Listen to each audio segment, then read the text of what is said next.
പാലക്കാട് മലമ്പുഴയിൽ ജനവാസ മേഖലയിൽ പുലിയെ അവശനിലയിൽ കണ്ടെത്തി. 2 വയസ്സ് പ്രായം തോന്നിക്കുന്ന പുലിയെയാണ് അവശനിലയിൽ കണ്ടത്. വനംവകുപ്പ് കൂട്ടിലാക്കിയ പുലിയെ ചികിത്സയ്ക്കായി ധോണിയിലെ ഫോറസ്റ്റ് ക്യാമ്പിലേക്ക് മാറ്റി. ഇന്ന് രാവിലെയാണ് മലമ്പുഴയിലെ ജനവാസ മേഖലയിൽ പുലിയെ അവശനിലയിൽ കണ്ടെത്തിയത്. ഏകദേശം 2 വയസ്സ് പ്രായം തോന്നിക്കുന്ന പുലി പ്രദേശത്തെ ഒരു തോടിനരികിൽ നടക്കാനാവാതെ കിടക്കുകയായിരുന്നു.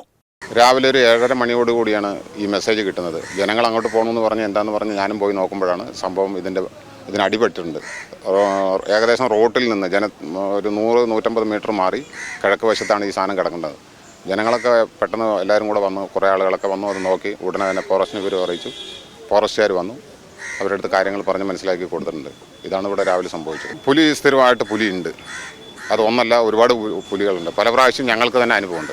നാട്ടുകാർ വിവരമറിയിച്ചതിനെ തുടർന്ന് വനംവകുപ്പ് സ്ഥലത്തെത്തി പുലിയെ കൂട്ടിലാക്കി ധോണിയിലെ ഫോറസ്റ്റ് ക്യാമ്പിലേക്ക് മാറ്റി.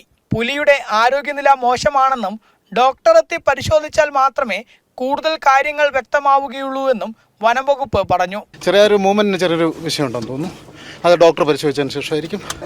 ധോണിക്കല്ല, ഡോക്ടർ പരിശോധിക്കുന്നതിനായിട്ടാണ് കൊണ്ടുപോകുന്നത്. പുലിയുടെ കൈക്കോ ഇടുപ്പിനോ പരിക്കുണ്ട് എന്നുള്ളതാണ് വനംവകുപ്പിന്റെ പ്രാഥമിക നിഗമനം. ജനം, പാലക്കാട്.